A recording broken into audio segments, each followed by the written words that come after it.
Call the October the 11th, 2022 meeting of the Christiansburg Town Council to order. As we always do, we'll take a moment of reflection, followed by the Pledge of Allegiance. Thank you.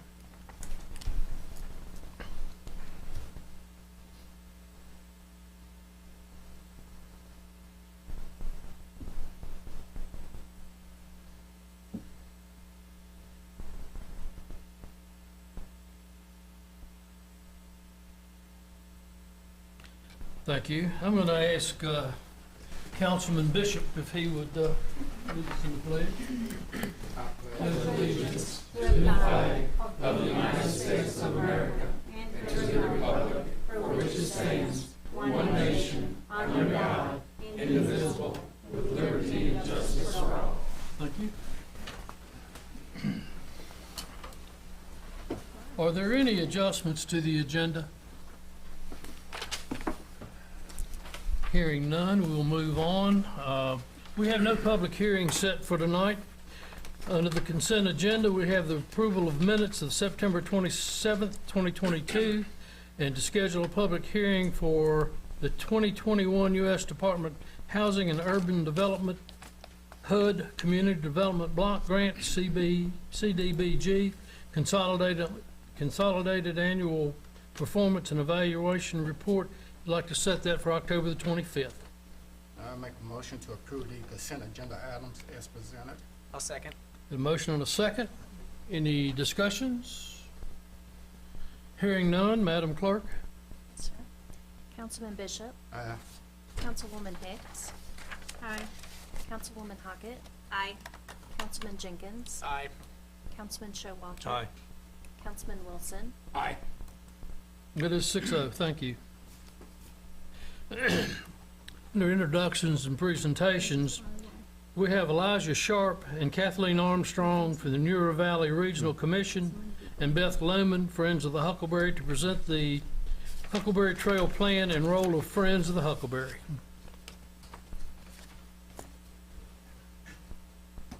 Yep, it's all you.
Able to establish three main goals to help frame up the plan.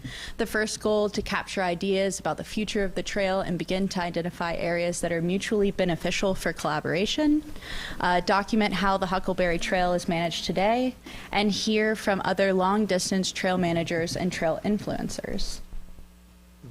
And so I'm going to talk you guys through some of those goals. But starting, here's a little graphic timeline that highlights the important role that rail and transportation has had in informing the development of Montgomery County and the wider New River Valley. And as we can see with the adaptive reuse of the old rail line. We continue that history and that legacy through the Huckleberry Trail. And as you can see in the further side of the timeline, closer to today, we see that continued investment in our connectivity assets, including all the work in Christiansburg. So a large part of the initial analysis was to build upon recently collected GIS data to understand and document the existing trail assets and amenities. And so gathering and synthesizing data into maps is an important part of successful trail plans and seeing where future opportunities might be. So we did utilize a mapping tool. Just wanted to throw this out there. It's ArcGIS Field Collector. It's a field app that you can use to collect data, and then it actually takes that data and puts it on an online platform.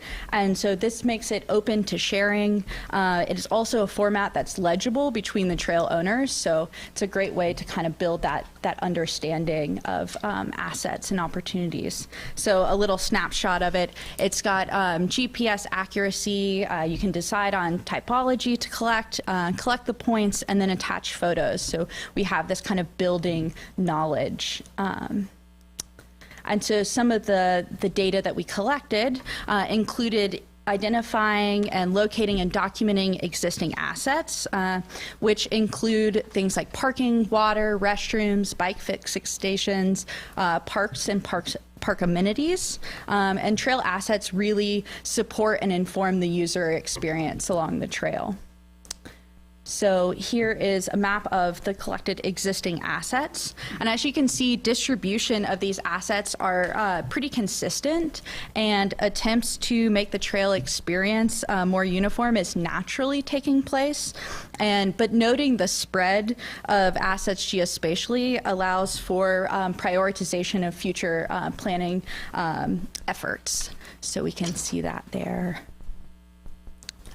Another kind of area that we collected where we're identifying opportunity areas. And so as we know, the Huckleberry Trail is kind of the spine of Montgomery County, right? It connects both the northern terminus, Brush Mountain, to the south here in Christiansburg, the high school and the rec center. And opportunity areas are really spaces for growth, areas for meaningful placemaking, and activity hubs. So what that kind of looks like when mapped is a pretty good spread of opportunities, which can shape the future expansions and connections. We've highlighted view sheds that might be worth preserving, and more intentional connections for inclusive use. And then another area that we looked at was connectivity. And so the Huck provides a safe bike ped connection across our county, and it helps link to our wider trail systems, whether or not that's residential spurs or Virginia Tech's campus. It also connects, plays a larger role in the proposed Valley to Valley trail system, and its proximity to the passenger rail station allows for that wider transportation connection in our region. And so looking here at the connectivity map, see public transportation stops that are within the quarter mile of the trail are readily available. There's access points highlighted here for those additional trail spurs, whether or not that's in residential areas or through campus. And then the blue and the red corridors are taken from the MPO's Master Bicycle and Pedestrian Plan. I think it just speaks to the connectivity of Montgomery County when looking at this map. And then the last goal I'll talk about is gaining that outside perspective. And so it's important to see what other communities are doing, where they're seeing successes, and where there might be some shared challenges. So we engaged with 3 different trail managers or trail partners. The first is Nova Parks, which is the Northern Virginia Regional Park Authority, and they're really experts in that maintenance and agreements component, and they helped to identify potential areas of collaboration with that. And then Virginia Capitol Trails Foundation, which operates more like Friends of the Huckleberry, and definitely gave us insight into things like marketing and retaining those long-term volunteers. And then finally, Cycle Forward, which Amy Camp is out of Pennsylvania, and she is a trail consultant, and she actually led a full-day stakeholder engagement where she helped to build that trail culture and to start to broaden those areas of collaboration and conversation. And so here's just like a tiny bit of feedback from that workshop, and these are from workshop participants, which in the morning they went out onto the trail and did observations, and then we did an afternoon session with some kind of participatory design and idea generation. And these are just quotes and emergent themes that came out of that session. So I just thought it would be nice to highlight those for y'all this evening. And with that, I'm going to pass it off to Eli Sharp. Thank you. All right, thanks, Kathleen. I'm really glad she shared the map with you all. As you can imagine, we had zero issues getting volunteers to get out on the trail and collect all that data for you guys. Lots of sunny pictures out on the trail. A lot of really good information. In the result, as you all know, where every single bench, every single trash can is, and you have photo documentation of it. So it was valuable information for you all. So as Kathleen indicated, we're really, you have a lot of individual partners that are working independently, making some really great progress on the Huckleberry Trail. And so our first step was to figure out who all is involved and who's contributing and in what way.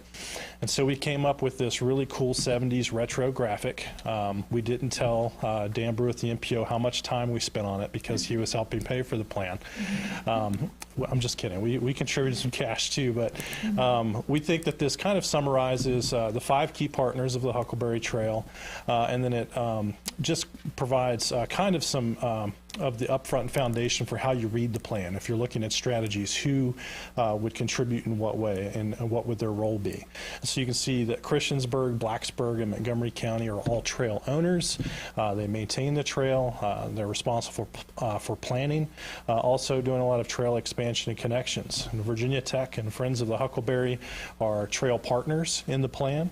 They're landowners, and they also acquire land. They do a lot of mapping, and they do fundraising and volunteer support. The next step was to figure out, are there any best management practices in order to create some consistent user experience from one end of the trail to the other? And so we dove in deep. I won't read all of this to you, but just so that you know the work was done, we were asking who does the mowing, how frequent, how often do you empty your trash cans, and things of that nature. And so we have all of that documented. And from that, we were able to come up with some suggestions if they wanted to create some consistency from one end to the other. Believe it or not, everyone was pretty close on how they maintained the trail, plus or minus a few days. And so we just kind of came up with a general rule of thumb. And then you can see that language across the bottom that I was talking about. Who would be the key partner and what role would they have? You've got the trail owners and the trail partners. So you can see how they would contribute to general maintenance and operations.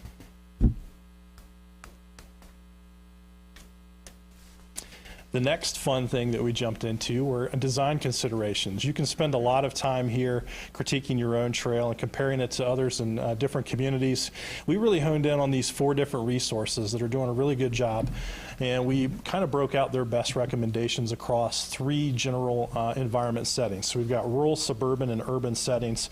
We'll just talk about some of the highlights, the things that we discovered through the planning process. And so we'll start with rural, and you can see that typically the trail is a little bit more narrow, 8 to 10 feet wide is perfectly fine. The vegetation really isn't anything more than to try and be consistent with the surrounding natural environment, combat invasive species, and also help define the trail edge to keep people on the right path. And then if you move into suburban, you can see that the trail may be a little bit wider, 9 to 11 feet. And 11 is kind of an odd number, but based on our initial research, 11 feet is where you get a perceived third lane. So a lot of our communities are trying to go with 10 feet visually a person is only seeing 2 lanes of traffic. So you're going to get that bicyclist with the bell behind you. If you're walking side by side with a partner, they're going to want you to go single file. But if you go 11 feet, that's where the bicyclist or someone coming feels comfortable that you can have 3 individual lanes on a trail. And you get a lot of users, one-way users per hour with all 3 of these versions. In the suburban environment, you have a little bit more work with the vegetation. And then you'll start to see some more consistent spacing between rest stops and rest areas based on general recommendations. In the urban environment, you'll start to want to consider a wider path, 10 to 12 feet. Again, that 11 foot is where you start to get that capacity improvement. And then vegetation can be a lot more robust. You've got a lot of potentially private businesses that are along the trail that can help contribute and improve the environment of the trail experience in an urban corridor. And then you can see it, things like these gateway trailheads. We'll talk more about what those are in a moment, but you'll have more amenities at your trailheads because you're going to have more people coming through those locations. And so these 3 different templates, these tools are just intended to be as a reference point for you all as Christiansburg in particular is designing and expanding the trail network more than any other community right now. So this is just good information to have. We also took a look at this concept of a blue ribbon trail segment. This would be the type of trail that would be accommodating to people of all abilities.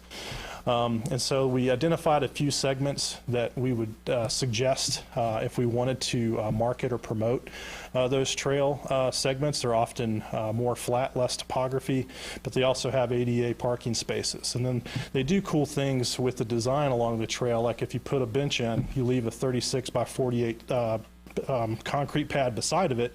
That way a person in a wheelchair can roll up beside of a person in a bench. And so that was pretty interesting to see some of those design considerations that we wanted to share as well.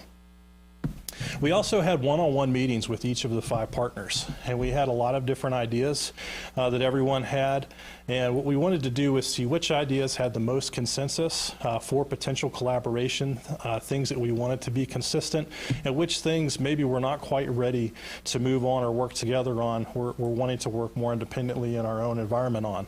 And so this graph really just shows you at a glance the topics that are furthest to the left are things that people are more open to talking about and working collaboratively on, whereas things further to the right are things that we need to kind of put in a parking lot and maybe revisit and talk about in the future.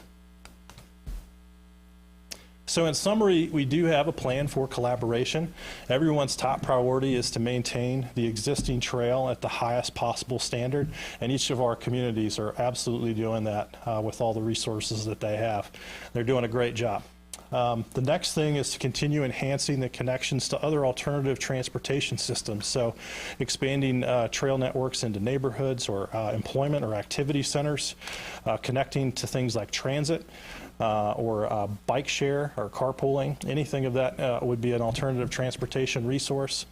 And then the first kind of unique thing is developing 3 to 4 gateway trailheads. And these would be specifically or uniquely branded to all look the same between the entire length of the trail. So you might have, there was actually an example of what a community did in the top left here. You can see that they had some unique ironwork in the sign with a logo. But it's something that's like a little notch up from just your standard wooden kiosk, but it just lets people know they've arrived at a premium destination for your outdoor recreational assets in your community. The fourth thing is trying to streamline event coordination. And so it's right now each partner, Virginia Tech even has a separate, I believe, no they don't, I'm sorry. It's just the 2 towns in Montgomery have their own process for coordinating an event. And so you have a separate form for each locality, and so you can imagine if you have a run from one end to the other, you're coordinating with 3 communities, and that's great, that works fine, but there might be an opportunity to streamline that, and the communities, Parks and Rec directors and Public Works are already working collaboratively to try and streamline that for people in the Montgomery County area. And then the last thing is trying to create more opportunities for people to contribute, volunteering or fundraising.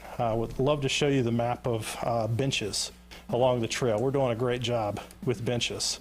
And so as volunteers or people who want to continue to give back to the community, you may want to consider some other ways that they could invest in the trail.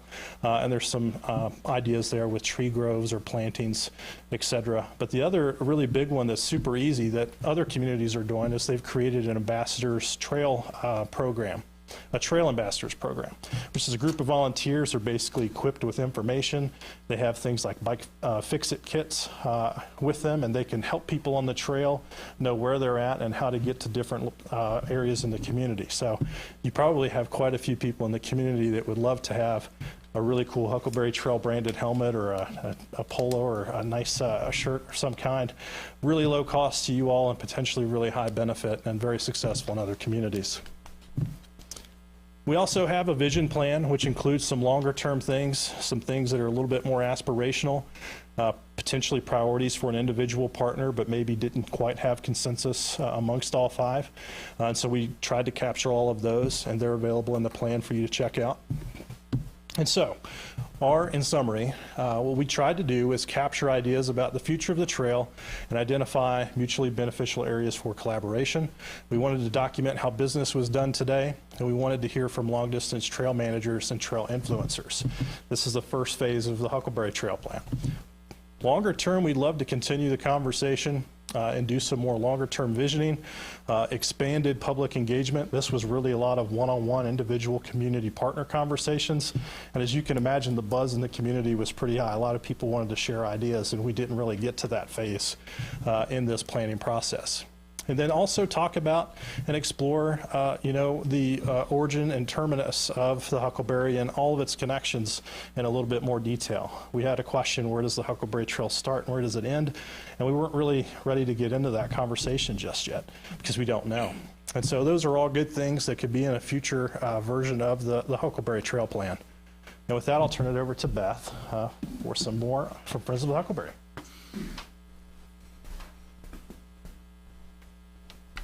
So good evening, everyone. My name is Beth Lohman, and I'm the president of Friends of the Huckleberry. And first, I want to thank the town staff and council for providing the opportunity for the Regional Commission and Friends of the Huckleberry to co-present on the new Huckleberry Trail Plan this evening. Since 1991, Friends of the Huckleberry has worked in partnership with local communities and governments to promote and fund and help construct and maintain the Huckleberry Trail. For the first time in the history of the organization and in the history of the trail, we, the trail managers and the stakeholders, have a plan to guide and sustain the trail. With broad community support for connection to downtown Christiansburg and the valley-to-valley connector, as well as the planning for the new passenger rail station, the timing of the plan could not be more perfect. As the Regional Commission staff have outlined, the plan is an aspirational document. It defines areas of common interest where key public, nonprofit, and private stakeholders can collaborate to elevate the profile of the trail and to improve trail users' experiences. What the plan is not, it's not a prescriptive plan that tells trail managers how to manage their section of the trail. Rather, it helps frame a partner-driven collaboration on priorities for the trail. Plan implementation will require many, many more detailed conversations with the trail managers and stakeholders, so there's a lot of work in front of us. The plan has many benefits, but the most significant are recognizing the importance of outdoor recreation as a component of community health, something we've all become acutely aware of since the beginning of the pandemic. Elevating the profile of the trail as a regional recreational tourism asset, especially with the conversations related to the valley-to-valley connector and our adjacencies to other regional trail systems like the New River Trail and even further to the south, the Virginia Creeper Trail. And creating relationships with small businesses and nonprofits for the mutual benefit of these organizations and the trail. In closing, I want to thank the Regional Commission and the Metropolitan Planning Organization for their support in facilitating the plan development. And I'm looking forward to working with you all and with other local governments to realize the vision laid out in the plan. And just one final note. I would be remiss if I didn't mention that we are celebrating 30 years of the Friends of the Huckleberry this year with Matt Gentry's watercolor series, which is now on display here in Christiansburg at the Montgomery Museum of Art and History. So if you haven't had a chance to stop by and see the exhibition, please do. It's a wonderful compilation of perspectives on the trail. So thank you. Thank you. Any comments or questions for any of the presenters tonight? Hearing none, I'm sorry, go I ahead. have some questions. And I'm more than sure my kids wanted to watch this meeting tonight, so I gotta ask about the Pokemon stops.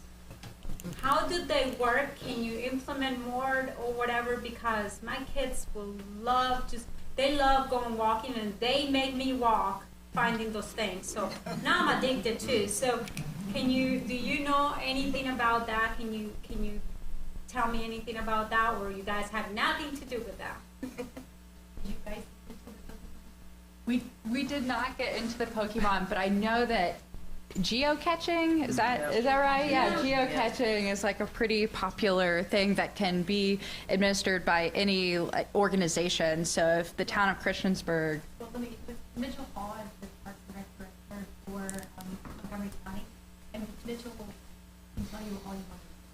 So, if you want to connect with your kids to Mitchell, he can hook them up with additional. Well, I tell you what, that's a really good resource to make kids walk. As a matter of fact, the other day, there was a festival here downtown. There was probably 8 kids that were walking all around through town late at night, which I haven't seen that for a long time. But they were looking at these Pokemon things, and I thought, wow, this is impressive, you know? And then I do have another question for you. How can you guys, I love the history walk. That was fantastic. You guys have done such a great job with the mapping, the community map. I'm so impressed with that. That's so cool that you guys are doing that. And then I wanted to find out, what will it take for you guys to bring like the bikes, bring tourism to the area? And also like the, as far as, I guess that would be under the events coordination, but bringing even cross-country competition events that will happen at the Huckleberry Trail. Have you guys looked into that already? Is that something that maybe can be something that you guys look into for bringing sponsorships? Because like one of my children does do running, and I can tell you we spend a lot of money going to other places for these running events. And I figure, you know, maybe you guys do some kind of, you know, entrance fee or whatever it is, so to get funds. So, there are a couple of running organizations. There's one here in Christiansburg, running organization. And then you have Runabout Split. They host a number of races that use the Huckleberry Trail throughout the year. And we have been talking with Runabout Sports about how to better promote this. You referenced the Huckleberry Trail map that we produced last year. We're in discussions with them to really showcase some of the routes that are used parts of the Huckleberry Trail when we go back to version 2.0 with the trail.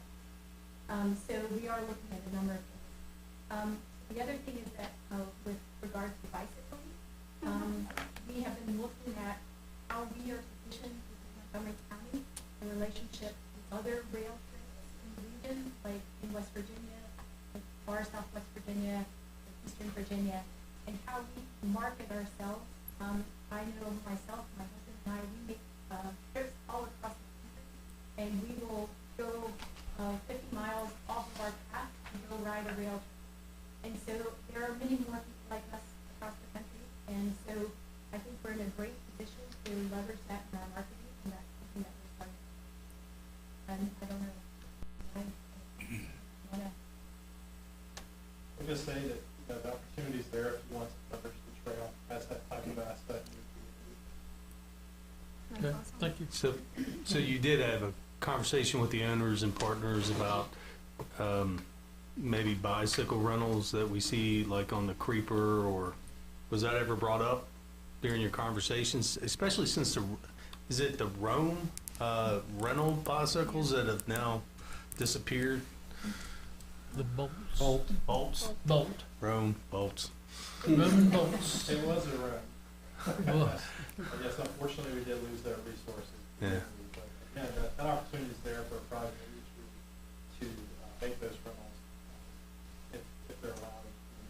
So there was a conversation We with. did get into that level of Okay. That conversation is happening though between, you know, Brush Mountain, the Brush Mountain Park. The land trust is acquiring a number of parcels, and that is starting to attract the attention of the mountain bike community. And there are a lot of people that travel by air, by train, and the demand or the need for rental market is definitely there. But like Eli said, you know, that's really a business development. And I would certainly love to see rental opportunities. And we've had some changes in our local retail profile, so we don't know how that might work out. Thank you. Go ahead. No, go ahead. Are you on bike still? No. Can I finish up my Yeah, go bike ahead. question? Please do. So I'm just curious, was there any discussion in talking about bikes, speed limit limitations for bikes on the trail with the partners and owners? Well, there was discussion, 15 miles per hour is the Okay. speed limit. And is that posted anywhere on the trail? Okay, thank you. Answered. Okay, I do have a question. I have noticed that we do not have first aid boxes anywhere, and maybe there is a possibility that we can implement some of those along the, you know, the walking trails, and including like water bottles if there was not a chance that we could get water out there. You know, just things happen, kids fall, adults fall down, you know. Maybe having some Band-Aid somewhere will work, but I'm just saying from, you know, we want to make it, you know, it's just really cool what you guys are doing, and I just think that there are so many other things that, you know, maybe somebody didn't think about. Thank you. Any other questions or comments? Tanya? I know we've talked a lot about the mapping, and I love all the work that's been done, and I appreciate everything you all have done. I didn't know, did you want to mention anything about the trail app that people can download and how they can use that? Sure. So we have two map products currently. We have the paper map that is for sale within the local business community. And then we have an electronic version of the map. Avenza Maps is the map application that you can download and you can acquire the app through that application. It's a GPS-enabled PDF version of the app, so you don't have to have cell service in order to find yourself. Not only showcases the Huckleberry Trail, but it showcases the entire trail network, 60 miles of trail that includes Poverty Creek Trail system, Brush Mountain Trail system, the coal mining heritage loop trail system. So you can be anywhere in the extent of the map. You can be in your neighborhood if it's shown on the map, and it'll show up. It's a great. Sorry, I put you on the spot. Anything else? Thank you very much for your presentations. Next, we have a presentation by town staff in Christiansburg Institute Incorporated of the Virginia Department of Housing and Community Development's FY23 Industrial Revitalization Fund Planning Grant Program. Debbie, Chris? Good evening. My name is Debbie Sherman Lee. For those of you who don't know me, I think most people know me in here. I am going to introduce our executive director, Chris Sanchez of the Christiansburg Institute, Inc. I am the director of Christiansburg Institute, Inc. And Chris and several of our staff are here tonight, so if you haven't had a chance to meet them after. Thank you. Good evening, everyone. My name, as Miss Debbie just shared, is Chris Sanchez, and I have the tremendous honor of being the executive director of the Christiansburg Institute. And as Miss Debbie shared, I will reiterate, we've got some of our staff and our board members in the room, also alumni who attended the historic CI. So we always want to make sure we shout out to our local shared history, the Christiansburg Institute, and the many that have given to make this story possible. We are here this evening to open up a conversation and hopefully get your approval and to persuade you to support a grant project that we would like to partner with the town to pursue together. I will get more into the grant itself and the value it will bring to our preservation project. I will be brief and we will have time for questions. I see some newer council members I have not yet had the honor of meeting, so hello. In a brief summary of our work at Christiansburg Institute, this is our board of directors here on the left-hand side of the screen, and you can see our staff. We are very privileged and celebrate that we have grown to a 7-person paid staff. We operate a museum that is open to the public weekly, as well as a learning center, and you can see our awesome board of directors there, intergenerational, with students who attended the school as well as their descendants, as well as local community members who believe in this story. If we can move to the next slide, please. As many of you I'm sure know, we have a remarkable national treasure here in our backyard in the county seat in Christiansburg in Montgomery County, the historic in Virginia landmark Edgar A. Long building. This is a photograph, an aerial drone footage image of the historic building on 4.4 acres of original campus property. Of course, quick history, we know that this site originally was nearly a 200-acre campus property that was in existence for 100 years as the first high school in Southwest Virginia to educate the formerly enslaved. I will move on in the slide. Before I do, if you look at the Edgar Long building standing there with that beautiful brand new roof, big shout out to this town of Blacksburg, Montgomery County, and many others who made the roof project successful in 2022. We know that in 1909, Booker T. Washington stood right here and addressed a crowd of up to roughly 4,000 individuals from across the region of Southwest Virginia. So we hold a tremendous mantle and asset here culturally with our shared story around the historic Christiansburg Institute. So we have been working really hard to continue our preservation project for the adaptive reuse of the historic structure, which is in part why we are here tonight. There is an incredible opportunity to apply for a grant. If we can go to the next slide, please, that will help preserve and get us to construction capital ready on the actual building itself. These are historic images of the building. That's actually Edgar A. Long in the top left corner, and these are students standing outside of the building as well as in class inside the building on campus. Go to the next slide, please. So the Industrial Revitalization Fund is really an opportunity for local government municipalities to partner with nonprofit agencies to bring increased economic development to blighted structures, structures that have been historically neglected but pose a unique opportunity to see increased revitalization in the sector. And that's what we believe we know we have at the Christiansburg Institute. We've been working very hard to update the master site plan of the structure. We have a very good grasp on what it will take us to get construction ready on the building, and I can take more questions there. This particular grant is a grant of up to $100,000 in soft cost planning, right? So in order for us to get capital ready to break construction, there are some soft cost assessments and planning that we do need to expend to make sure that we are stewarding the project responsibly and to standard. If we go to the next slide, please.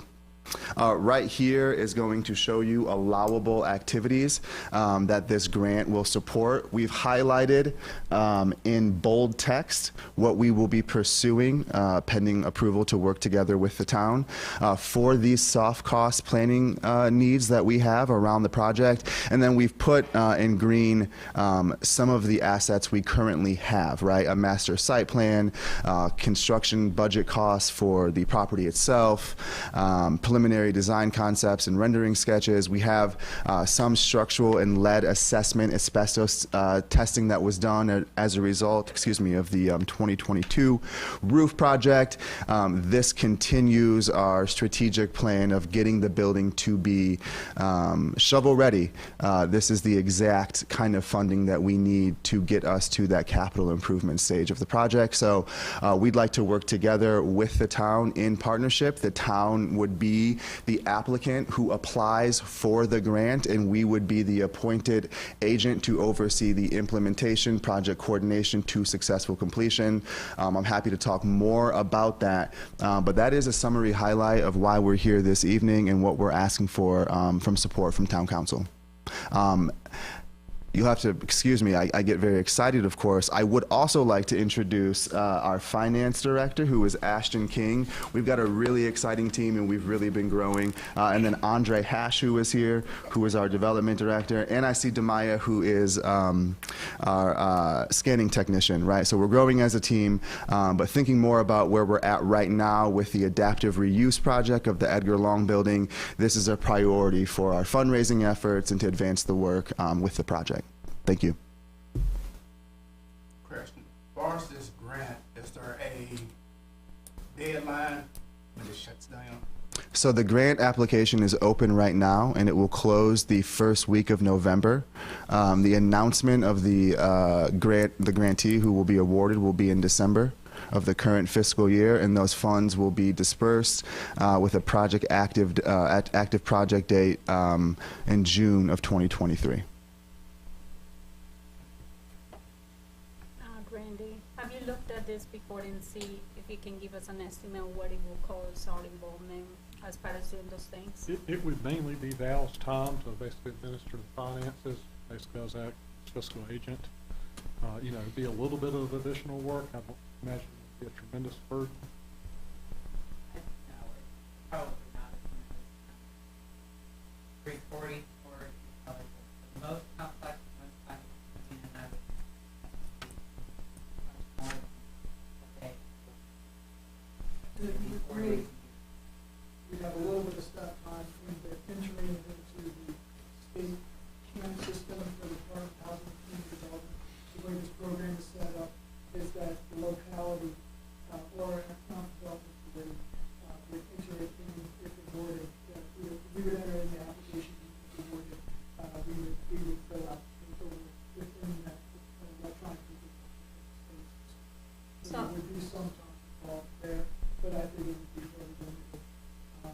All the reimbursements are based on an invoice basis, and we spend if you look at the times it's entered into the DCD system and the DCD with the invoice. So it would be like stop timing, but it will not be any money involved, actual money involved, right? It's not like a matching grant. Correct, right. This is unusual for DCD to do the planning grants. It is because there's an ARP amount available, so there's set aside amount for planning grants. So this is not an annual occurrence. So it's valuable in that it provides for projects that could be shovel ready in that 6 months and able to apply for larger grants like industrial revitalization fund, large construction. That could be put in good shape to do so.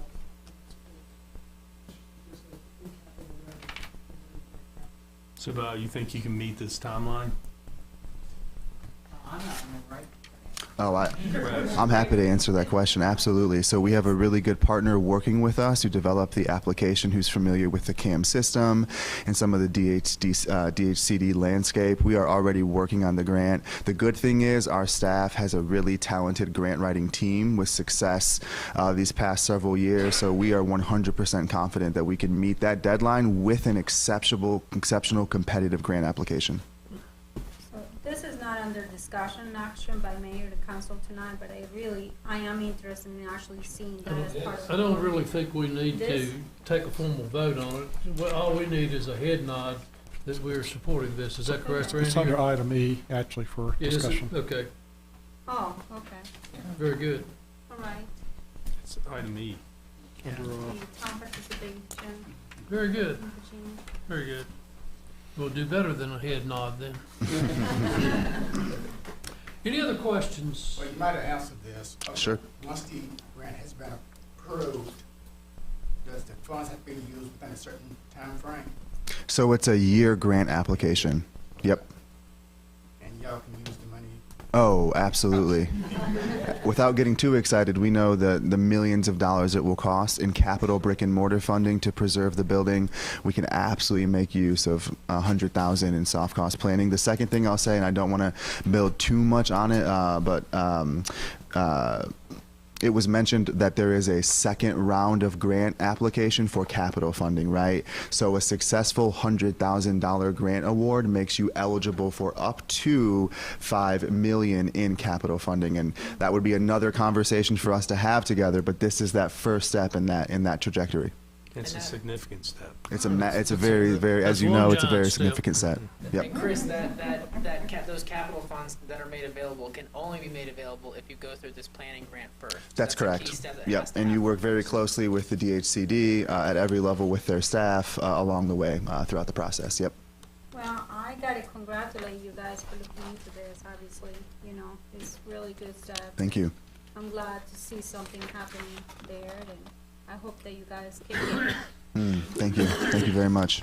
All right, any other questions or comments? Well, I just want to thank CI for the work they have done, because when Chris first came on board, we had a conversation, and he knows how I felt about the past, but I'm impressed with what's going on so far. Thank you. Thank you. Thank you very much for your Very support. good. You'll have a great evening. Thank you. Next is our citizens' comment portion of the meeting, in which citizens can come to the podium and address council on matters and questions. I think you know the routine. It's name, address, and you have 3 minutes.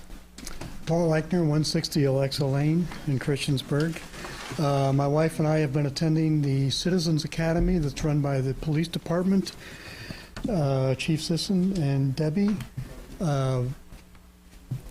We are very impressed. We wish and hope that more people can participate in this. It has given us some insights into police work that we didn't know before. And we've been actually looking forward to this, going to this for several years. Is there, in the current job market, it's difficult to retain employees, and that applies to the police department. I understand, I believe that most towns around us allow their officers to take their cars home, but we don't. Is that something that would be up for consideration at some time? Our policy allows you to take it within Montgomery County. Yes. Is our current policy. Okay, so they do take them home, or they're allowed to? If they reside within Montgomery County, they can. Okay. We have maybe 2 or 3 that still live outside the county that we grandfathered in under the old policy that allowed take home outside the county. But right now, the current policy allows take home, like I say, within Montgomery County. So the current policy allows police officers that live in the town of Christiansburg to take it. If they are in a selected position, like emergency response team, detective or canine, they can take it home from but anything outside of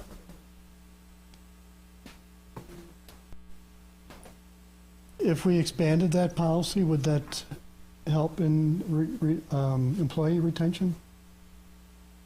So are we getting into a public comment, or are we getting into a discussion with the police chief? Okay, I it's think just a let's- question. I mean, that's something that we can certainly look up, Paul. Okay. Look into. I just wanted to make a public comment. Sure.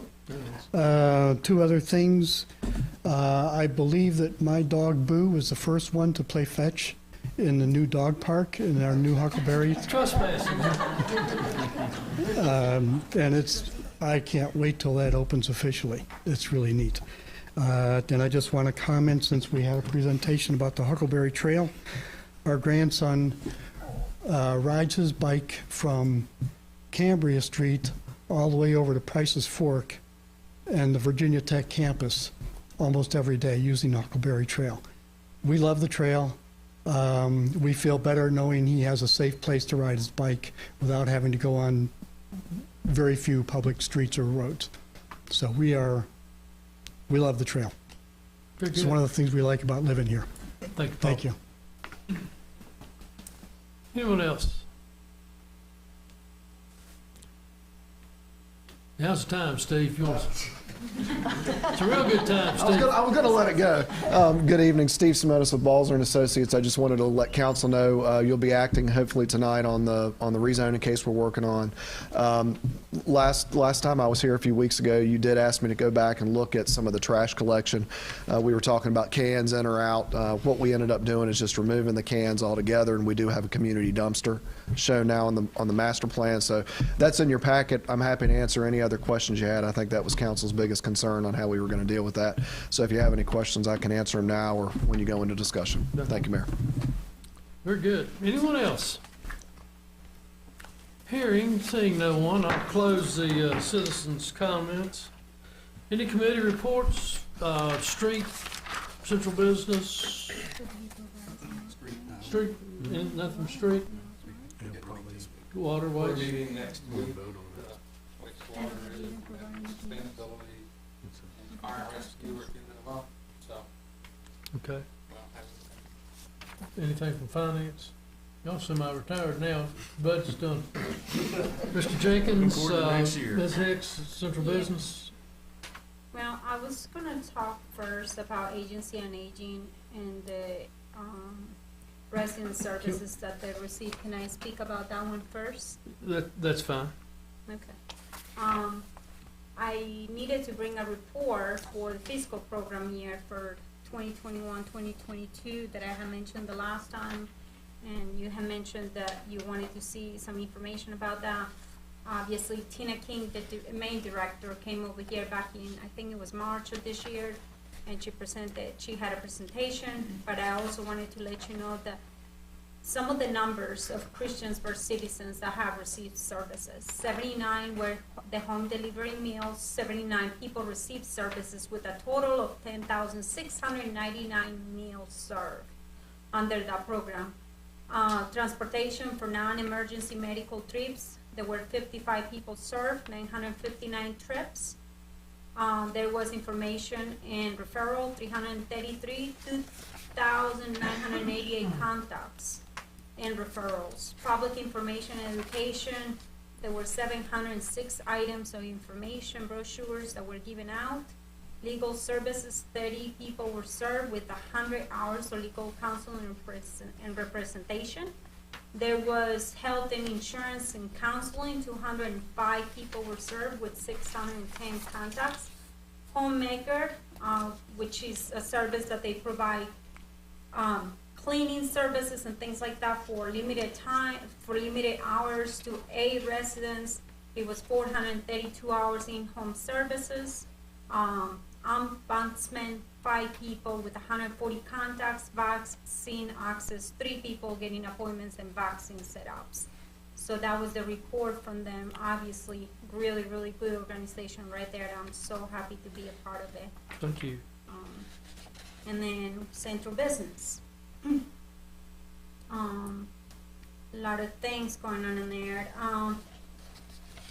Obviously, there were some emails that I sent out the other day that where I do have concerns for some of the facade grant and the way it's going, but you know, the committee will bring a recommendation for this, regarding this, and maybe for the following year, just definitely look into what has to be done to just fix what we have going on right now. Maybe it's the application process, what can be, and maybe explain it and maybe do a better job as people that work for the town, teaching people what they should be applying for under the facade grant, instead of just being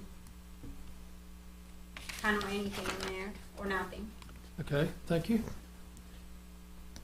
I don't have anything to add. Nothing else, okay. Under discussion of, by mayor and action by mayor and council, the appointment of Julio Stevens to the Sustainability Committee. Julio is here tonight. Would you please stand? And you are with Edward Jones? Yes, and you are also the former Sustainability Director for Radford University. that's correct. And he comes very highly recommended to us. Mayor, I'd like to make a motion that we appoint Julio Stevens to the Christiansburg Sustainability Committee. I'll second. Got a motion and a second. Any discussions? You are willing to do this, right? Not here in the duress. Not under duress. Team didn't hold you I down. see down the Sisson street, standing by you. He didn't bring you in, did he? Okay. His former friend Brad Apperly did. Very good. We have a motion and a second to appoint Mr. Stevens. Madam Clerk? Yes, sir. Councilman Bishop? Aye. Councilwoman Hicks? Aye. Councilwoman Hockett? Aye. Councilman Jenkins? Aye. Councilman Showalter? Aye. Councilman Wilson? Aye. That's 6-0. Julio, we'll have you knee-deep in this here shortly. Soon's the next meeting, Tim? When's that? Soon? And right, either the month, 28th, 29th, somewhere along there? 28, 28th, right? yes, 28. 28. Okay, that is okay, that's Friday. That's a good one. Very good. Thank you. We have a rezoning request by Marjorie Ann Rudy, property owner for RWW 34 LLC, contract purchaser, to rezone the property located at 1200 Buffalo Drive Northwest, tax parcels 556-A-84. Parcel ID is 11028. It is 4.901 acres from A Agriculture District to B3 and B3 General Business District to R3 Multifamily Residential with profit conditions. In order to allow 49 townhouse units, the property is designated as residential on the future land use map of the 2013 Christiansburg Comprehensive Plan. Public hearing was held on September the 27th, 2020. Make a motion to rezone the request. Second. Got a motion and a second? Comments? I Questions? do have a question. Mr. Sim, you said something a minute ago. Can you repeat what you said? I can. I'm sorry. Yes, ma'am. I missed it. Andrew, maybe if you could. So when we were at the public hearing, we had heard this at Planning Commission and heard it at council as well. There were concerns about trash can collection. We originally had shown each of these units would have a little storage area on the front porch that they could, open the door, bring the cans out. Concerns with those staying out for longer, past trash day, and then, trucks and everything. So what we did is we changed our application. We've got one community dumpster location shown right here. So we have checked with a trash truck size based on the town standards. A truck can make this movement, come in, pick it up, back up, and then make the movement to come back around. So we won't have individual trash cans. So that was the change we made, and we just updated our application in the proper So statement you're with the going new with a private signature. contractor to do that? Yes, sir. Okay, I'm actually really glad that you guys made that change. thank you. Thank you. And then I also have just a comment. Oh, Go okay. ahead. Oh. Yeah. I think Oh, is that it? he was going to respond to you, I think. Oh, okay. Well, as far as I'm holding you accountable for if in case something happens on College Street additional to what we have, but I'm just saying, as a person, this is something that, you guys have heard me. College Street is a big concern of mine, not just as a town council person, but as a citizen in our community. I want to make sure that, that the stormwater issues are addressed, which we are working on it. We're spending a lot of money from town resources to do this. But I want to make sure that you guys hear me out. I'm giving you a yes today, but I want to make sure you guys do retain your water there as much as possible, and that any additional access water will not make it there. Make it like if you guys were not there for me, Well, And as far as, the townhomes, I'm excited for them coming into town. We need housing. And so to me, from that perspective, I'm happy to say yes. But just know that every time I'm voting on this and things that are close to College Street is really a concern of mine. okay, thank you, Ms. Hicks. Let me clarify a statement. I guess that basically the town will hold you responsible, not one individual member of this council, but the town and its engineering department will be the ones that oversee this. Thank you. Any other comments or questions? Madam Clerk? Councilman Bishop? Aye. Councilwoman Hicks? Aye. Councilwoman Hockett. Aye. Councilman Jenkins. Aye. Councilman Showalter. Aye. Councilman Wilson. Aye. 6-0, thank you very much. Can I don't want any action by council, but I know this is probably going to become an issue with further high-density developments like this in these small areas, or even larger ones, where the town doesn't have any definitive plan on if we pick up the trash, where the trash cans go. And I know we ran into a huge issue, and it's still an ongoing issue at Oak Tree in that large development. But again, I'm not looking for action, but I am looking for some sort of guidance that we can either send the planning commission or the solid waste water committee to where we can put some sort of guidance or ordinance with these developments that accommodate at least the town trash cans in the future. Sure. I think Randy and I discussed that conversation that you had with him today, and I believe, we'll get with Ben and the planning commission and our town staff and engineers. I think it's time. It needs to be a more central dumping station in some of these, in the future ones. We can't go back and change them, but I think you're right. Or at least when these developments pop up, Yeah. that the residents have an easy place to store these out of sight, because Right. that's what we're seeing, even in the neighborhood I moved to. There's no, if you don't put it in their garage, which only half the people do that, it's right out front, and it was never no accommodation for it. But thank you. Thank you. We have a conditional use permit request by Lloyd and Mary Birch, 2 LLC. Property owner and Ron Frank Jr. lessee to allow a public billiard parlor and pool room on the property located at 3165 North Franklin Street. Tax parcel, there's a bunch of them, I'm not gonna read them all. But being portions of parcel ID 000437. Make a motion to approve their request. I would second that. There's a motion and a second. Any comments, questions? I'm excited about this business coming to town. Okay. All right. Anything else? Any other comments or questions? Madam Clerk? Sir. Councilman Bishop. Aye. Councilwoman Hicks. Aye. Councilwoman Hockett. Aye. Councilman Jenkins. Aye.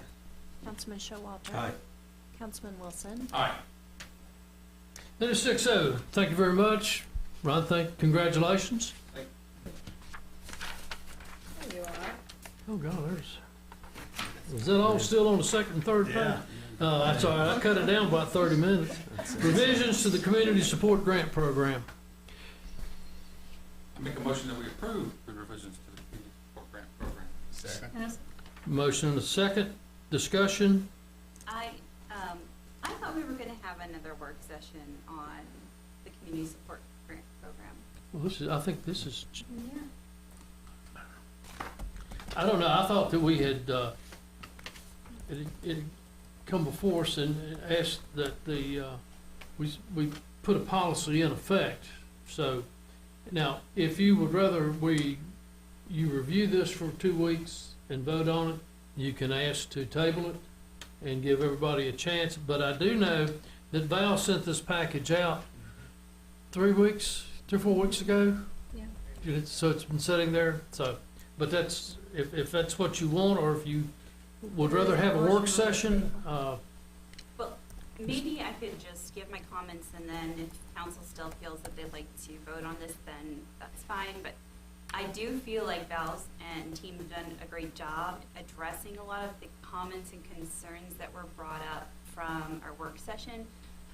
But in our last work session, I had kind of voiced, or had specifically voiced, that I am not a fan of us restricting our grant application or grant awards to 3 times in every 5 years. I feel like we made a complicated solution for a problem that wasn't necessarily voiced when we brought this up as a concern or when we asked for more clarity. And so I think that Val has answered the questions from the work session, but I think we are limiting good work that can be done in the town when we tell people we're only going to award you 3 out of 5 years. And I think that there's direct impacts to our residents for a lot of those programs when we do that. So if there's any further discussion that folks would like to have about that, I would love to talk about it more. But I understand if council would like to vote on this and council is happy with this decision. But I won't support it, not because I don't think the work is very good, only because I think we apply for grants every single time that there's an opportunity. We reach for that money. Can we operate as a town without it? Absolutely. But can we do more when we have it? Yes, we can. And that's how I feel about the folks that come to us for their grant requests. I feel like they can do more directly impacting our citizens when we grant them money. And I don't think we have answered an issue by making this change that originally was brought up. Okay. Any other discussion? Anyone want to rescind their motion or second? Or do you want to go on and vote? Second, it was already second. You want to vote on it? Is that what you said? We have a motion and a second to vote. I have mixed emotions on this, but I do think that, you know, looking back over the couple of years we've been doing this, what I don't want us to do in funding grants continually is to rebuild somebody's building for them. I mean, and if you limit them to, hopefully we shouldn't have anybody applying for more than 2 in a cycle of 2 or 3 years. I think that's about what we've had, but it gets to the point that probably we need to put a limit on the monies we put out on this. So, Madam Clerk, oh, sorry, go ahead. Do you mean the facade grant or the community support grant? Facade grant. Oh, this is community support. So this is I got an issue with limiting some of that stuff. You're right. I'll make a comment. I've been very fearful to say anything for risk of perceptions, but one thing that I do think that council may have approached this the wrong way, just in that it's these nonprofits, it's not a handout. It should be looked at as an investment into the community. They do things that the town cannot do. They effectively act as additional departments that the town does not have. And that's all I'll say on that, because I do want to be very careful for obvious reasons in my professional capacity. But that was something it's been marinating for a while, and that's the only comments that I'll have at this point. Okay. Any other comments or questions? Other than Casey, have we had any, since this has all been in the public, have we had any comment by organizations about this particular item? I haven't received any comments. I assume Val hasn't either. You know, it hasn't been advertised in the paper. Of course, they're eligible to watch our council meetings. Well, they should be watching the council meetings if they're coming to us for funds. I mean, especially when we have it on our agenda. That's true. This is not really being looked up into even, like, I talked to agency and agent and stuff, and, I mean, they're really planning out. It's not like they're expecting. I mean, it's nice to have the money, but they plan out, so now that they know that they will plan better for the future, so. Okay, very good. So, any other comments? Jim? Madam Clerk? Councilman Bishop? Councilwoman Hicks? Aye. Councilwoman Hockett? Nay. Councilman Jenkins? Abstain. Councilman Showalter? Aye. Councilman Wilson? Aye. 4-1-1. Thank you very much. Motion carries. Town participation in the Virginia Department of Housing and Community Development FY23 Industrial Revitalization Fund Planning Grant from behalf of Christiansburg Institute. I will make a motion that we approve the town participation. Thank you. I'll You second. have a second? Motion and a second. Discussions?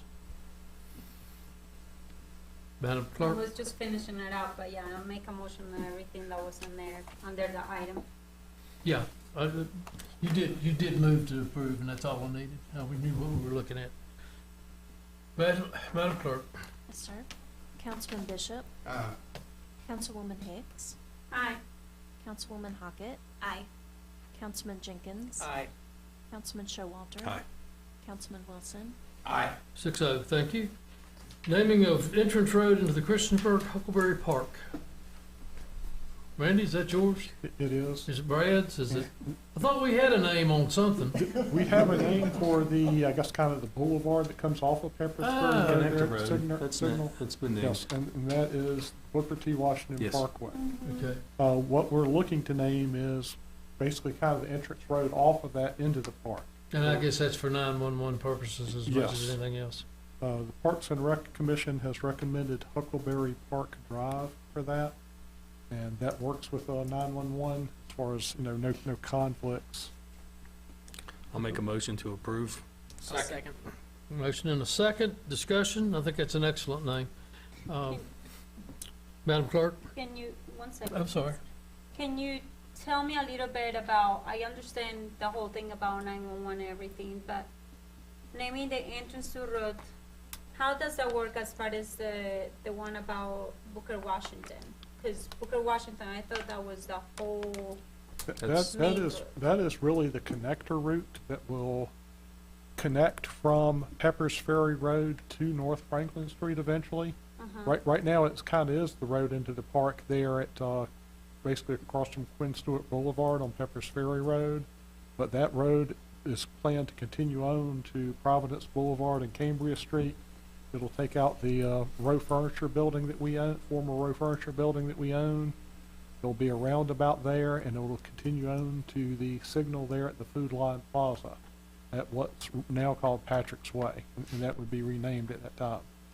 This is the road actually into the park. Off.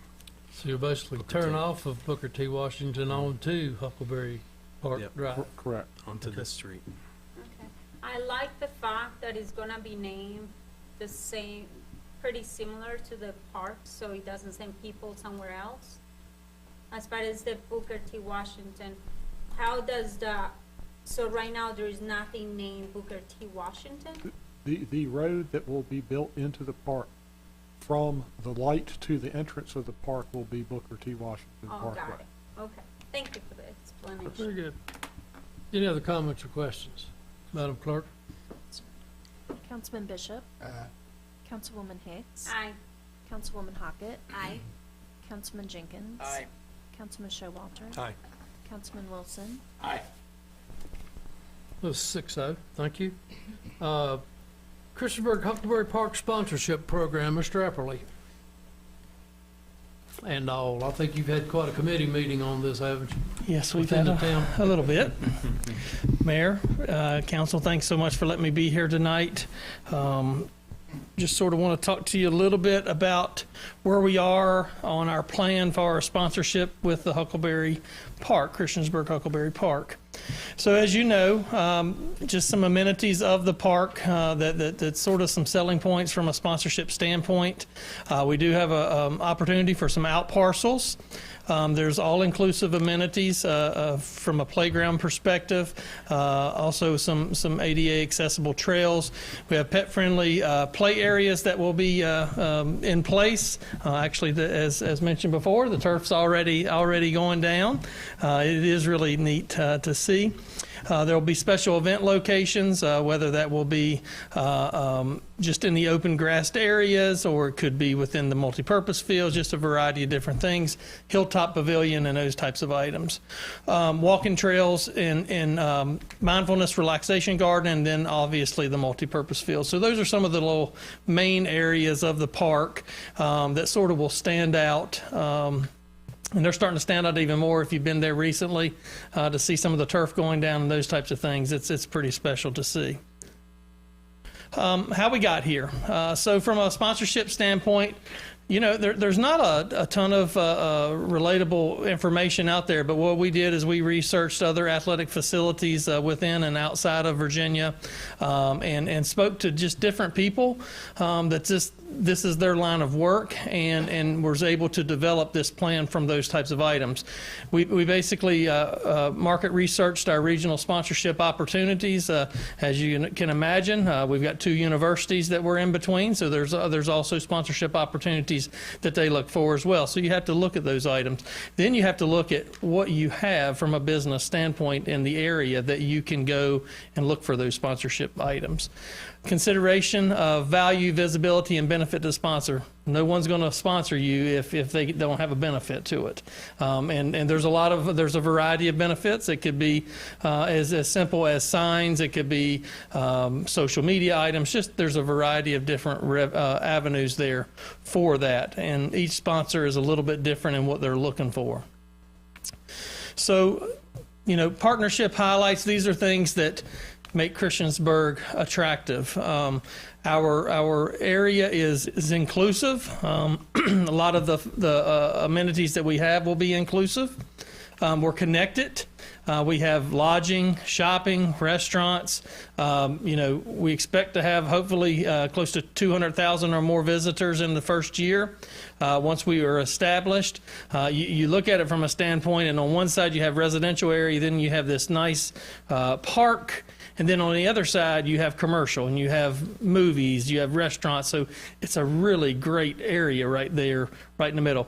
The other part of this is we're on the eastern side of the United States. So from a regional attraction standpoint, we're right in the middle of the United States. So people can drive from 5 hours away and be able to get to us without having to fly and those types of things. But if they do decide to fly, we have an airport very close by. 22% of Christiansburg's population is averaging under the age of 18.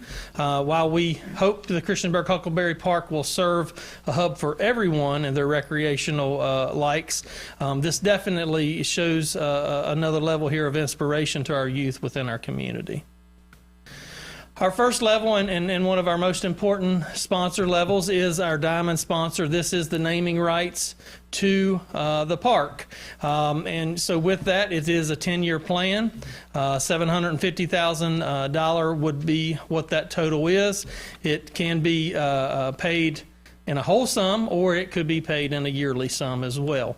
But there's a variety of different things that would come with the naming of the actual park. Obviously, the logo business name would be placed on an LED entry sign. We would have welcome signs. There would also, in pretty much every building that you see, it would be the business's name, Christiansburg Huckleberry Park. So that's where the naming aspect comes in. You also see on here that there's different items from a social media standpoint, from a digital standpoint. And in today's world, a lot of those social media and those digital marketing opportunities are very important to companies because you're able to just basically get so many more views that way than what you can just from a hard copied sign or a piece of paper. The next level is a platinum. It's 6 years, $300,000, and we have three opportunities for that. Sports complex, which is our multi-purpose field complex, the interactive complex, which is our all-inclusive playground, our splash pad. There's a pavilion, as well as a challenge course and outdoor fitness areas there. That's the interactive part. And then the third and final area is the dog park complex. So there's three areas there for a platinum sponsorship item. And as you can see, there is also plenty of other items that they would be given through that sponsorship aspect. One of the things I didn't mention, but it's a really great attribute to a business if they have the naming rights, is they get a rental of like the multipurpose field or the Hilltop Pavilion for a full day. And so that's an opportunity for them to be able to bring their staff out if it's a business so that they can have staff items there at the park, which in return also helps us because we get more visibility from other people. In the platinum area, again, it's the second level. This business or person, whoever it would be, would have the opportunity to have the same thing for a half of a day, not a full day, a half of a day. Then we have gold, silver, and bronze levels. What we've tried to do through this process is we've started at the top with the naming rights, and we're trying to work our way down. And to the point that I'll get to in a minute is everyone has an opportunity to support the park from a sponsorship standpoint. And so with the gold, the silver, and the bronze, the gold is a 4-year guarantee. The silver is 3 years. And then the bronze is also 3 years. You can see on those, the money figures, there could be some that are a little bit different than others, but some of that's based upon the visibility that they have within the park. So you might see the all-inclusive playground outdoor fitness area. It's a pretty visible area, and it's going to be a pretty active area. So that's why you see that $100,000 there. The dog areas, you see a $50,000 there. There's going to be a lot of folks there, but it's split up into two different ones. So, you know, you've got that opportunity for each of those areas. Silver-wise, most of what you see there are some of the pavilions, as well as the complex buildings and those types of items, as well as some of the pavilion shelters. And then the bronze area is more along the lines of our scoreboards within our multipurpose fields. There's opportunities to be able to put banners, basically metal banners on the scoreboards that would be 2 foot in height by 16 foot in width. So very visible areas there on the scoreboards, and also just some different things with the parking lots and those types of items. Then you look at it from another standpoint of, okay, we want to be able to go out and reach out to our everyday citizens, our small businesses, and have them an opportunity to be a part of the park. And so this is where our small business and individual partners come into play. What we've tried to do is most of the figures, dollar figures that we see here, we've tried to emulate what we currently use with our Bikeway Walkway sponsorship that's been very valuable on the Huckleberry Trail and at some of our other parks. So we've pretty much tried to emulate that. Some of the prices have went up, which we had to do the same thing in the Bikeway Walkway Committee. But you can see you have a Huckleberry Heroes, that's a 10-year item. Then you have picnic tables, benches, trail mileage markers, those types of things. That's a lifetime of the amenity. So, you know, from a picnic table, you might have a picnic table for 10 or 15 years, you know, if it's taken care of. So it's the lifetime of what that amenity is. And then when something happens to it, it has to be replaced, then we'll go to the next route. Obviously, if a picnic table gets destroyed from vandalism purposes, we're going to replace that, and it will still be that sponsor's item there. Then all the way down to the bottom, which is our sponsorship board. And that is, you know, if you've ever been to... let's just say if you've ever been to Outer Banks and you go out on Jeanette's Pier, if you're walking out, every plank on the pier has a fish there and it's got somebody's name on it going out through there. And then, you know, it gives that personal feel to that pier, and it gives people an opportunity to be a part of that. We would have the same thing here, to where if folks wanted to give $100 towards the Huckleberry Park sponsorship item, then we would have that sponsorship board there to where they or their family could be a part of it, or their business. So, what's next? So the next item that we have is RFP for the Diamond sponsorship. The reason that's crucial is it's basically, it has exclusivity. So if we have you know, a business that specializes in something, and the RFP's done and they are selected for the Diamond sponsorship, then we would not go search out another business that does those same services for that actual Diamond sponsor. Okay, so that would be the exclusivity of that. So basically, it's a competitive item. So much of it was emulated from the Berglund Center sponsorship item that they did a few years back, and we sort of tweaked it a little bit with our way of doing things.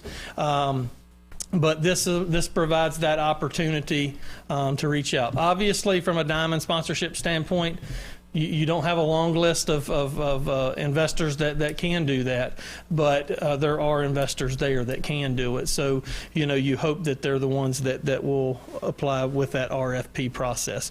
Once that's accomplished, then we'll work with Christina, who's also been involved with this committee from a public relations standpoint, and do a press release and a campaign from a social media, digital, as well as print. And then we would would schedule meetings with prospective donors, and you know, that's where sort of teamwork comes in on a lot of these types of things. If you all have like a potential sponsor that you might know that would be interested, we'd love for you to direct them to Mayor Barber, and then we can work with them through that aspect, and we can sit down with them and try to have an understanding of what level of sponsorship they might be interested in those types of items. And I think that's an important aspect of all the sponsorships, because I know a lot of people, but if we put all of us together, we know a whole lot more. So, you know, those are the things that you have to look at. A good question. Why You led right into it. Questions. Yeah, that's why I was going. But why is it that it wouldn't be sent out to Randy, since he's the manager? Why is it Michael Barber in there as part of the contact person? So, like with the Recreation Commission, it was basically Rec Commission members would send it to me, and I would direct that. And so we just felt like that was the next line there. The mayor would do it at that point. So, I mean, I'm open to whatever, but that was the direction that we felt. If you know somebody. Randy. Okay. Refer them to Randy. I don't think Mike would care too much on that. Well, it makes no difference to me. If this is what the committee wants to contact me, then that's what we need to do. Be assured that you send them to me. I will get to Randy and Brad by the time I print your email off. But if for a collecting point, it's fine.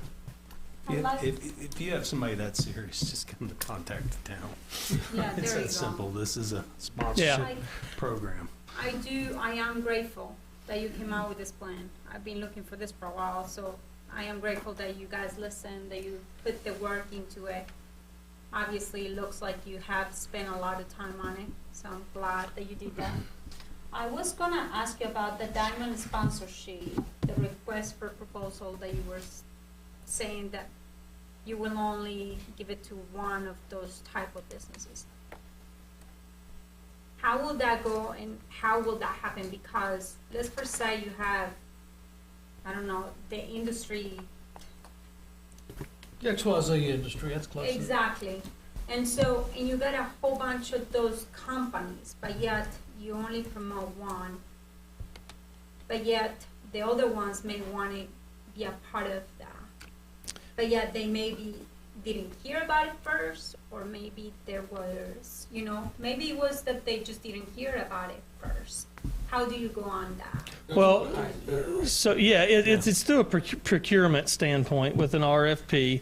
So it's put out, and then basically they would send in a package of what they would provide. And then at that point, it's decided upon if there's multiple, you know, packages that are presented, then at that point it's decided upon. Let's just say, you know, and Val, correct me if I'm wrong on this, because this is more along from a finance standpoint, but let's just say they come back and the companies have offered the same amount. Then at that point, from an RFP standpoint, I think we can go into negotiation stage, and then we would decide at that point which is the best. Is there a timeline that they have to be put in? There will be a timeline. It will, from an RFP standpoint, it'll be done like most procurement aspects, so it'll be advertised and those types of items so that businesses have that opportunity to put it out. And then there is a timeline for it to come back, which I think in most cases it's like 30 days. Is that correct, Val? Depends on what procurement's for, but. So this will be advertised like our Yes. normal stuff? Yes, yes. And then I guess the other thing is, I do agree with you, the park is looking great. I actually went over there. It's actually looking really nice. I was going to just mention, I would love to see a stain, and this has nothing to do with the sponsorship, but I would like to see the logo Christiansburg maybe in a stained glass or some way over there in the main building when you first come in on the circle thing out there. Okay. But it's looking great. Thank you so much for all the work that you're doing over there. Thank you. Brad, I think you're the viability with the market research. I mean, this you know, it's a really good time for that as we're looking at that. I'm really excited, and I think you did a fantastic job maximizing the assets of the park in terms of how that monetarily manifests into sponsorships. I guess my one question, as we think about timeline, has there been discussion about where that sponsorship drive would like to be a year, 2 years from now, and thinking about that plan as we move forward based on these numbers? Yeah, I think at the end of the day, we haven't set a timetable on that. Obviously, our most important thing right now is our diamond sponsorship, because we really can't do anything on that because of the exclusivity until that's accomplished, So that is our main driving force on that part of it. I think that once we get our assistant director on board here at the end of the month, who will be a huge part of the park and the marketing aspect, she brings a tourism director background as well as marketing background. She'll be a lot of great help to that. And then at that point, I think we would sit down as a group. Andrew, myself, and Christina have worked on this a lot, so I can't take the credit for it all. It's been a joint effort. But I think at that point that we would circle around with Erin and have her involved in that and start setting those timelines of where we need to be and what our goals are at that point. So I have another comment real quick. Is there any way that obviously this was such a large, and it is such a large item, the park is, for us citizens and for us as members looking at the budget and everything. Is there any way that we can think about even just maybe, even if it's a temporary pass for the cars, to charge like a $1 fee to park at the park? Like the national parks charge, for you to go and park and use them. That's not what we're discussing. But that's part of sponsorship. No, not charging somebody a parking fee, it's not. That's something for a later discussion if you'd like to make an agenda item out of it, but what do we need, a motion to approve? Yes. I'll make a motion that we approve the Sponsorship program. I'll second that. Motion and a second. Any discussions, comments? Sam? Just one question. We would not lose the name of Christiansburg Park. No. That name will always be there. That's why it was so crucial to get that name in place to begin with. Appreciate it. Yes, sir. Although it might be something along the lines of Christiansburg Huckleberry Park sponsored by XYZ Corporation or XYZ Corporation's Christiansburg Huckleberry Park. I mean, I'm not against somebody paying $20 million for it and naming it whatever the name is, right? Thank you. There you go. Madam Clerk? Councilman Bishop. Aye. Councilwoman Hicks. Aye. Councilwoman Hockett. Aye. Councilman Jenkins. Aye. Councilman Showalter. Aye. Councilman Wilson. Aye. Thank you all. I appreciate it. Thank you, Brad. Thank you for the work. Staff reports, Mr. Town Manager. Just, I guess, a little correction in what I told you on the Huckleberry, or the Cambria Trail construction. We have $90,000 in for surveying this spring, and we would begin design and right-of-way acquisition next year. Construction would actually start in basically fall of fiscal year '25. Also, update on the bathrooms. To include utilities, total cost would be approximately $72,000 on the downtown park bathrooms. Is that water line, sewer line, building to building? Yeah, and power, yes. How much Can was you that? say that again? $72,000, that would be the building, power, and water and sewer. That's fantastic. Thank you. The home, Next and capital I'll budget. just mention the homecoming parade is tomorrow night at 7 o'clock. Okay. Mr. Town Attorney, Nothing to report, Mayor, thank you. any other staff would like to report? A few council reports. Mr. Showalter. Other than the sponsorship program, I just want to say, being on the rec commission, and we're just very lucky and blessed as a community to have these type of facilities and these staff members who offer these programs to our community through the aquatic and the recreation center. And it's always nice to hear, Brad, when he starts his presentation or his roundup on what's gone on during the month, is we're seeing more pre-COVID participation, and I love to hear that. And I think my wife's listening, so I'll be back at the Abs and Arms, or at least I said I'll be there with her at 5:30 in the morning starting in October. So I want to give her a big shout out for that.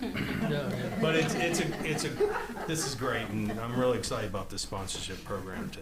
So thank you. Mr. Bishop. I don't have anything to add. Ms. Hicks. Yes. First of all, thank you, Randy, for the update on the bathroom. I'm really excited to actually hear this. Only $72,000 when we actually pay more money for the other bathrooms for the Circle Park and Depot Park. I think that they are, you know, I've been wanting this for a long time, not as a council person too, but as also as a citizen that uses these parks. And I think that is definitely, you know, like Showalter had said in the past too, that, you know, we can always make an amendment to the budget or things like that, but I do think that maybe it's for you guys to, not a discussion for tonight, but maybe really think about, you know, how can we provide a bathroom to each of the parks? And this is, you know, we're providing very, you know, nice bathrooms for the new park, and how we're doing everything on Pepper's Ferry Road over there right now, but I also think, let's not forget, you know, we're doing a great job with the parks downtown, but I really think that steering away from those party boxes is a great way to make people come on, use the facilities that we have. Also, I wanted to give under the reports that we went to VML, Virginia Municipal League, the other day. I kind of wanted to give you a little bit of an update on that. It was all about understanding the economy, how to respect each other, and about how they're talking about that the housing demand is slow but supply is low. The record-breaking job openings is 2 for 1 person. Virginia is still lagging in job loss compared to South Carolina, North Carolina, Georgia, Florida, Tennessee, Texas due to COVID-19. And then survey of localities, the access of the ARPA funds may help the long-term solutions, but is not, is a specialty with the almost 31 trillion federal debt crisis. So a lot of concern there from the state level and the local level. And then the car tax, great presentation, but several people over there. And then they were talking about during the pandemic, car dealers canceled deliveries. I had no clue about that, but manufacturers sold inventory overseas, causing shortages. So that was good to know that. And the Virginia used cars is up 38% on average of what it was, 25% to 30%. And the largest jump coming in 2022, and one of the years building more efficient. And then the Hurricane Ian also created a car inventory shortage. And then that's it. Thank you. So I'm getting my figures wrong here. I can't remember the vote count. Ms. Hawkins. Yes, Mayor. I would like to bring one thing to council tonight. So I wanted to ask about an opportunity to consider investigating a partnership with the Wastewater Authority. And what I'd like for council to consider is if there's any possibility for us to look at joining the authority as a partner in some way and determining if that would help us financially, if that would be a good partnership for us going forward in the management of our facility, or what opportunities might be available that would save us some money and help us provide a really good service to our citizens. So as you know, wastewater is a flat service that we provide. It is not something that we make money off of. It's something we do very well, but I think in partnership with the authority, there's a lot of opportunity to do that better, or more efficiently, or at least for less cost. There's a lot of capital improvements right now that need to be done at the facility, and what I'd like to do is just investigate what that could look like as a partnership, and I'd like to know if council would support us asking Randy to connect with Ryan Hendricks at the Wastewater Authority to kind of talk about what that next step might be, and also to consider whether a study might be appropriate to have an engineer come out and look at what do we have, what do they have, and what are the options for us to partner together and provide the best service with the lowest cost. And so I'm just looking for council to let me know, is this something you're interested in and would you support this? I think I would love to find more information. Is it how many layouts is it going to create? You know, what is the expense to us? I mean, what's the impact to the citizens? Definitely, I'm all for listening, but I'm also concerned when I hear things like this, because right now we can control the price. And we can definitely make changes to, you know, the fees, but once it's out of our control and it's out of our hands, it's out of our hands. And so I think I am really happy to hear and explore that, but I really would like to know what that will cause be even for us to even investigate what that means, you know, like, is it gonna be a really big cost for us to even just look into it? And how much time is it gonna take from Randy and everybody Okay. else?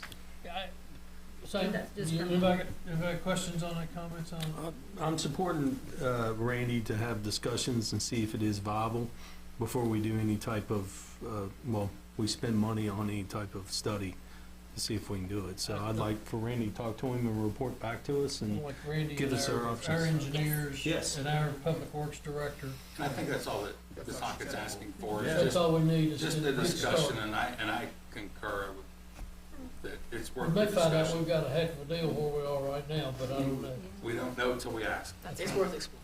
Okay. And I can tell you from seeing our facility, we may have some equipment that needs repaired all the time, but I mean, that's the cost of doing business too. But at the same time, I see some people over there that are amazing employees to the town of Christiansburg. So, you know, is that gonna make them leave their positions? Is that, you know, is it that's gonna why we're bring us having- service? That's why we're trying to figure that out. There's nobody's job in jeopardy now or in the future that I can see. But anyway, Randy, if you and Andrew, our engineers, our public works people, get with Ryan and see what he's got. It is a Pulaski County wastewater treatment plant, or whatever it is, okay. What? You have your No. walking orders. It's not Montgomery County? No, it's Pulaski County. But they service, it's a regional service, so there's more than just. It's an Where authority. is that one at? Other side of the river, Where is it? other side of the river. In Fairline. Across 114, bridge, yeah. Okay. All right. Mr. Wilson? Yeah, I have a couple things. Most of you should have gotten an invitation to the New River Valley Regional Commission annual dinner. It's at the end of October. So if you can go, shout out the chief. I've heard a lot of people that went to your police academy that had a great time, which is awesome. Thanks to you and your staff for putting on something that the community really has spoken up about. It's appreciated. Then I just have one other comment, Mayor, about evaluations for the town manager. As you know, I addressed this a month or so ago, and I sent the forms out. The deadline was October the 11th. I had 2 council members respond. So I'm going to give the rest of you that did not respond an option. Do you want 7 more days? Or do you want to just call it like it is and you don't evaluate, you don't vote? Can you please give us 7 more days? Or I'll give 2 you, more weeks? no, I will not give you weeks. You've had a month and a half. I will give you 5 days to get it done. Let's say Monday the 17th. Fair enough, Mayor. Very good. Thank you. That's all I have, Mayor. Mr. Jenkins? Yeah, the only thing I'll add, Morgan is chugging along down in Cambria on the mural on electrical supply. It looks fantastic. I think Channel 7 may have done an interview either yesterday or today. It was yesterday. Yesterday that aired. Should air this evening. Okay, yeah, so check that out. She's super energetic and she's very talented. She's doing a great job, and that'll be a nice contribution to downtown Cambria as well. Was Christina Enyi the one that made the other video? I think it was, right? Yeah. She did a fabulous job. She's Fabulous job. quite If you're talented. listening over there, Christina, you did a great job. Very good. I'd like to thank Rec Department, the Police Department, Public Works, all those involved in the last Rock in Main Street. It was a little chilly. I thought the turnout was good. I had a lot of compliments on the music. As I said, police, Public Works, rescue was there, so it was a great community event. I had somebody ask me why we can't do one of these every month, and I said, well, I'm not sure Brad's up to it. But it looks, it kind of looks like we may want to try to reschedule this last one. You got 50-50 chance of being one. Brad and them did bring out, 15, 20 heaters? We had 8. We started, we finished with 7. We lost one on the way there. But it was definitely beneficial and helpful. It would have been nice to have our bonfires that we do in the parking lots at the rec center, but I don't think Jim Lanchinese would like us doing that too much. But the heaters turned out great. The crowd was wonderful, and the band that was the main act was great. So thanks to everybody for being there, and thanks to all those involved. Very good. Anything else to come before council? That Yes, just ma'am. reminded me of one thing. Did I see we're gonna reschedule the food truck rodeo? And I'm sorry if I've missed the rescheduling. They are looking at rescheduling it, although I've got a feeling it'll probably be in the spring is I mean, what they're there's looking really at. very little dates that are available for the fall, so spring is also pretty filled up too, so we'll have to look and see what we can do to find some dates available. Thank you. Is that it? We stand adjourned.